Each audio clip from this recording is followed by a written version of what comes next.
I want to talk about Jim Dapogny. He and I have known each other since about 1954, maybe. That's going back to high school. We went to different high schools, but they're both western suburbs of Chicago. And a friend of mine who was a very good trumpet player who decided to give it up after he got out of school, give it up and make some money, used to go over to Jim's suburb, and for some reason, and I've never understood this, he'd fight the guys who lived, get into fist fights with the local guys there. And he got into a fist fight with some guy who was kind of a drummer, and they got to talking about music, and he met Jim that way. Now Jim never fought. Jim never came out of his house, in fact. He was always at the piano there. But this is how we met Jim. So we got together and started playing with him in high school. Just little things here and there, and it kind of went from there. This band, the Chicago Stompers, that we played in together, Jim was still in high school when we played in that band. And we would go over to his house, and it was not exactly a front porch. It was like a room, like a foyer maybe, where the family piano was. And Jim was always there, and he was always at that piano. You could rest assured there, just about every time we went to his house, that's as far as we got. So it was all music. And fortunately for all of us.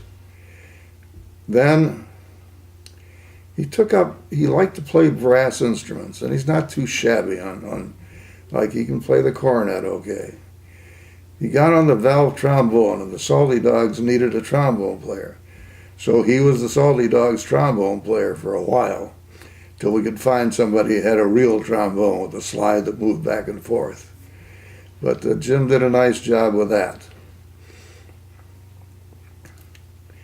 Then when he went off to school, we stayed in touch, but we didn't play that much together. In fact, it was quite a while that we really did any playing together, until I got to play with his Chicago jazz band. A totally musical band. I was listening to some of its stuff last night, and boy, what a good band. Good jazz players in there, and they could all play the stuff that he wrote down too. So, I don't think I ever played in a better band than that, from all points of view.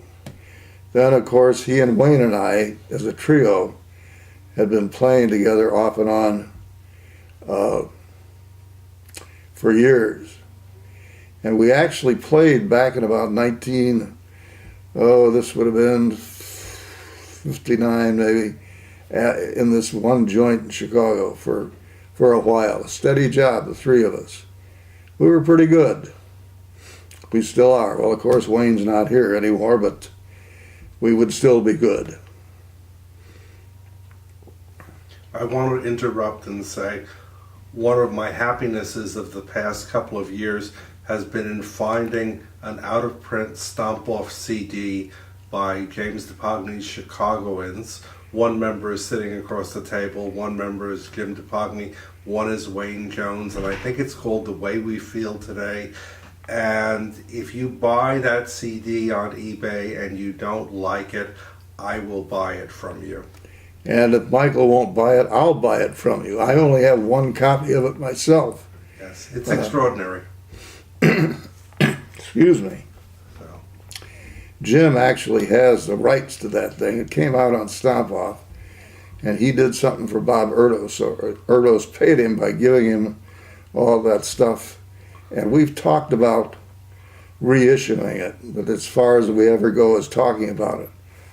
We don't know where to sell it anymore. Although I know there's some people that would like to have it out there. Yeah, it's superb. If any record company executives are watching this video, you know how to find us.